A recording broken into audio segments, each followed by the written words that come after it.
Good morning. Good to have you with us on this Friday. I'm Joe Fryer. And I'm Savannah Sellers. Thanks for being here. We begin this morning with former President Donald Trump entering a plea in Georgia's 2020 election interference case. Trump pleaded not guilty yesterday to charges including racketeering and conspiracy in connection with efforts to overturn the election result in Georgia. Trump's lawyers submitted the plea in writing. That means he will not have to show up in person at next week's arraignment. For more on this, we are joined by NBC News legal analyst Glenn Kirshner. Glenn, good to have you with us. So no surprise here, as expected, Trump pleading not guilty to these charges. But what's the significance of waiving his arraignment?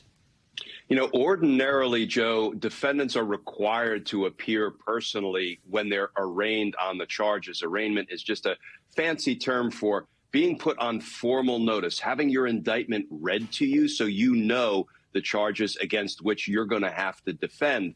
The judge permitted him to waive a personal appearance. And I have to believe that because Donald Trump really makes all of his decisions based on how things will play in the court of public opinion, not in a court of law, he must have decided that perhaps there was no more grifting to be done off a second personal appearance in Georgia. So his attorney opted to waive his appearance. Now we'll see when he is next required to be in court for a status hearing. So, Glenn, Trump's attorneys have also moved to separate or sever his case from the 18 other co-defendants. Trump's lawyer said he wouldn't be ready to go to trial by October 23rd. That's when the DA wants to start. So what does this mean for the case? How is this decision ultimately made? Yeah, this is actually pretty interesting because there are two co-defendants, Kenneth Chesebro and Sidney Powell, who have already demanded a speedy trial. The judge set a trial for October 23rd for Chesebro. We assume that Sidney Powell will probably be added to that mix. So I think Judge McAfee, the presiding judge down in Georgia, can rightly turn to Donald Trump and the other more than dozen co-defendants and say, it's clearly possible to be ready for trial by the end of October. A number of co-defendants are demanding it. Why is it that others can't be prepared to go to trial? I think that's probably a legitimate observation. But, Joe, I don't think all 19 co-defendants are going to be put in that October trial date. I think you're going to see a series of trials set over time. Glenn, one more development. A judge confirmed cameras will be allowed in the courtroom for the remaining hearings, for the trials. This is standard protocol in Georgia. Still, are you surprised at all by this? And then what kind of impact could that have on the case? Because this may be very well the only Trump case where we see cameras in the court.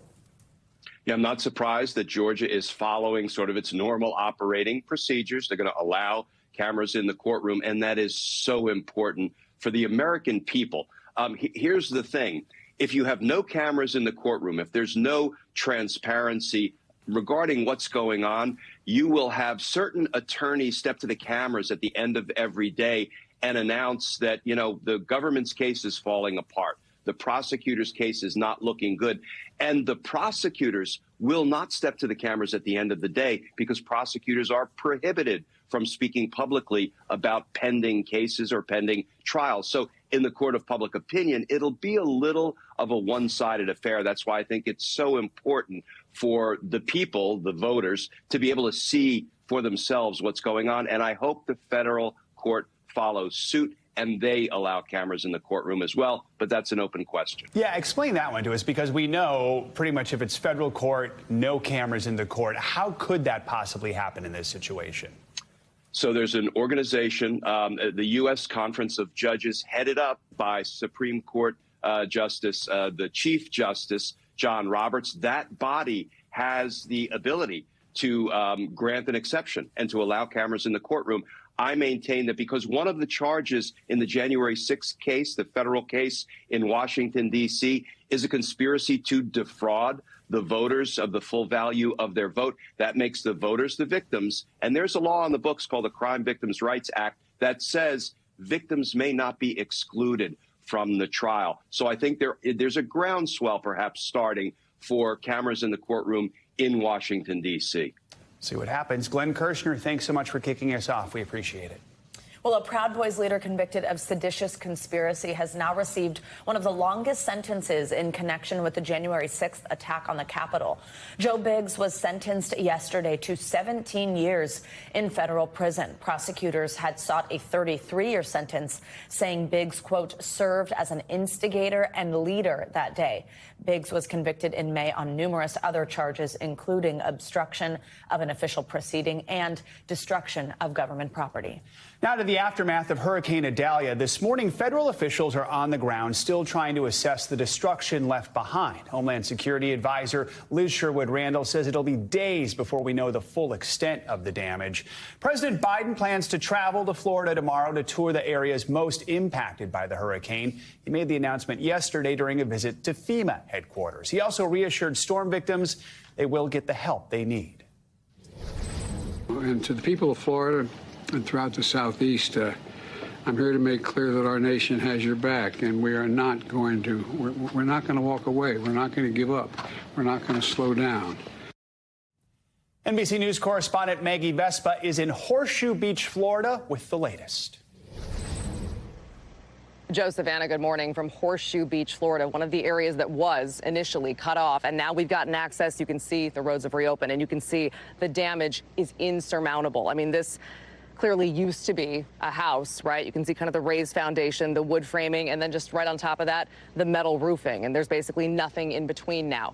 A ton of houses in this area look like this. A number of cars and trucks have been tossed into the water, entire homes tossed into the water. This area was hit really hard. Right as we got access to this area yesterday, President Biden made his announcement at the FEMA headquarters that he is going to be coming to Florida tomorrow to see the devastation for himself and promise people that aid is coming. That announcement coming alongside a series of sort of updates yesterday from officials in Florida and in Georgia. Chief among them, we now know 3 people died during this storm. 2, according to the Florida Highway Patrol here in Florida. Those were in separate car crashes during the storm. And then a 3rd in Georgia when officials say a tree fell on a car. Around that time, Florida Governor Ron DeSantis also seeing the devastation in communities like this, making it clear that as horrible as these areas look, and specifically Horseshoe Beach looks, he said there were no reports, and we haven't seen any reports of any serious injuries or deaths in this area. And he said, as devastating as this storm has been, that, he said, was at least a good sign that people in these areas took this storm seriously and heeded those evacuation warnings. Guys, I'll send it back to you. All right, Maggie, thank you so much. Amy Firestein joins us now. She's the owner of the Faraway Inn in Cedar Key, Florida, one of the many businesses that sustained damage in the storm. Amy, thank you very much for taking the time to talk to us. I know this is a difficult time, so we really appreciate it. First, just walk us through what your experience was during this hurricane, during this storm. I understand that you were sort of off of the area where this actually hit and where your inn is, but tell us what you did exactly and what you saw. So when we were able to come back onto the island after the hurricane, and we had seen pictures and videos of the devastation, it still was unbelievable until you come up and see it.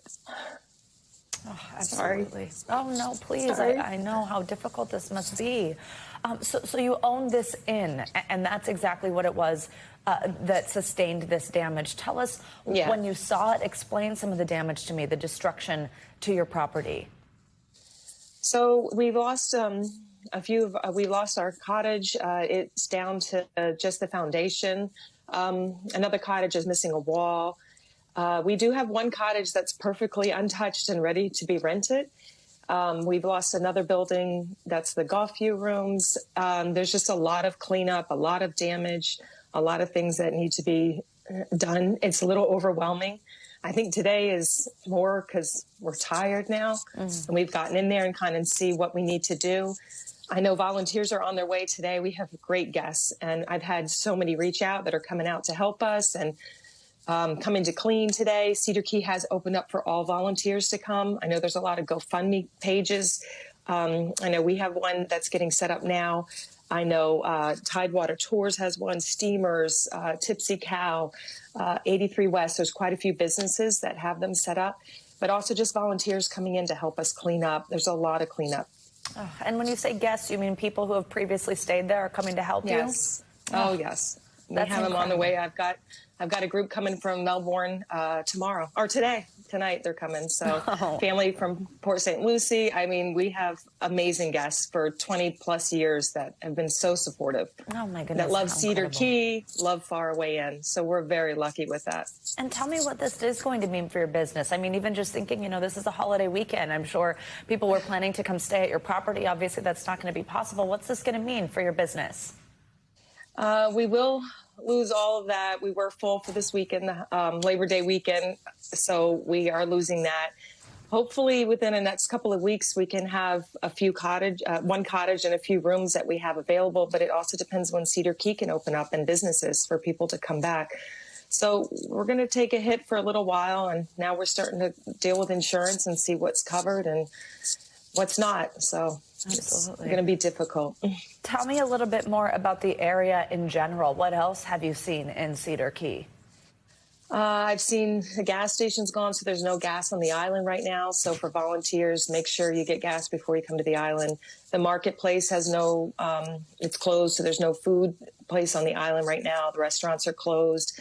A lot of damage to people's homes. I know the people next to us lost their entire first floor.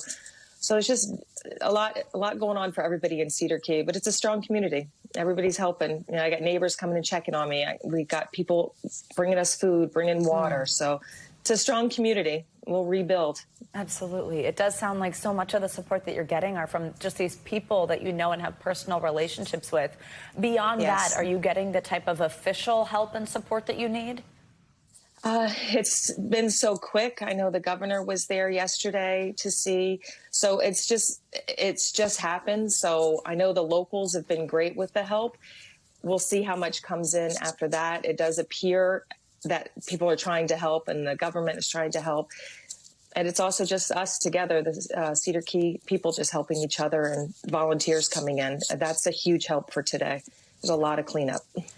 Amy Firestein, we are thinking about you and your community. Thank you so much for joining us this morning. We'd love to check in with you. Sure. Thank you. Thank you so much. Well, Labor Day weekend is here, of course, as we were just discussing. Well, for millions of Americans, that does mean it's time to get away for the long holiday weekend. The travel site Hopper Travel says this year will be 14% busier than last year. So for more, we're joined by Hopper's lead economist, Haley Berg. Haley, good to have you with us on this Friday as we head into the holiday. We're expecting more people to get away for the long weekend this year. And there is good news when it comes to the cost of that travel, right?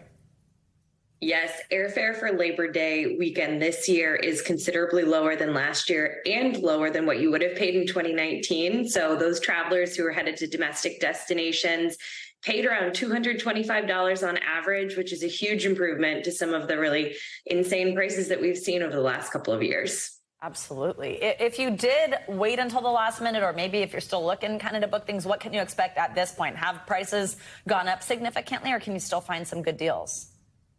Prices do always rise rapidly in the last couple of days before departure, but if you're looking to sneak in a really quick getaway, try to look at flights departing on Saturday, coming back on Tuesday. That's really where the only flight deals will be available. But don't forget about staycations. Oftentimes over long weekends like Labor Day, big cities empty out and luxury hotels, great accommodations in these big cities sit empty. You can often get a very good last minute deal. So consider sticking around town and you might be able to get an even bigger vacation for your budget. And a reservation at a restaurant that might be normally tough to get into.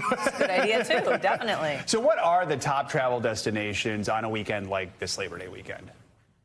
Labor Day weekend is typically very domestic heavy. We're seeing a lot of travelers headed to Las Vegas, Atlanta, Denver, destinations within the U.S., but we're also seeing a pretty good amount of demand to destinations like San Juan, Puerto Rico, and Cancun. So definitely a bias towards these warm weather destinations as we head into fall. Anything under the radar we should be thinking about?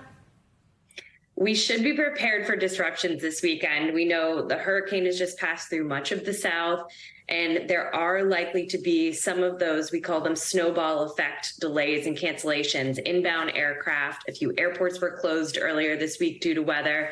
So if you're headed to the airport, be prepared, expect slightly longer lines. It's going to be a very busy weekend. But on the whole, we're hoping to see, very busy airports, lots of people headed to their destinations on time. A lot of hot weather all around the country. When we talk about airports, just overall, how do you assess this last summer when it comes to travel, especially by air, compared with the nightmare that was last year? Yeah. We have seen improvements in disruption rates compared to last year. In July of last year, we were seeing 30% of flights delayed, at as much as 8% of flights canceled on departure.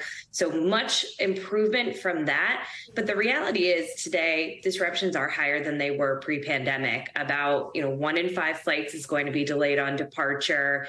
1 to 2% of flights consistently canceled. It just means that travelers need to be even more prepared to advocate for themselves, know what's included in their ticket. And we're seeing the rise of consumers choosing to buy flexibility and disruption products, paying a little bit extra to protect their trip in the event of one of these disruptions, so they can, take the value of that ticket they initially bought, use it to get home to their destination or for unexpected accommodations. A lot of times what you end up seeing, though, is like those super long lines at the help counters and things like that. What's like just your top tip if you are in one of those situations, especially over a holiday weekend? Everyone has their phone with them at the airport, so get in line with customer service, but get on the phone as well. Oftentimes, there are going to be hundreds more customer service agents in a phone bank than physically at your terminal. Get on the phone, but also download your airline's app. You might be able to change your flight or rebook yourself on the next available flight directly in the app before, the other 200 people in line with you are rebooked on that flight ahead of you.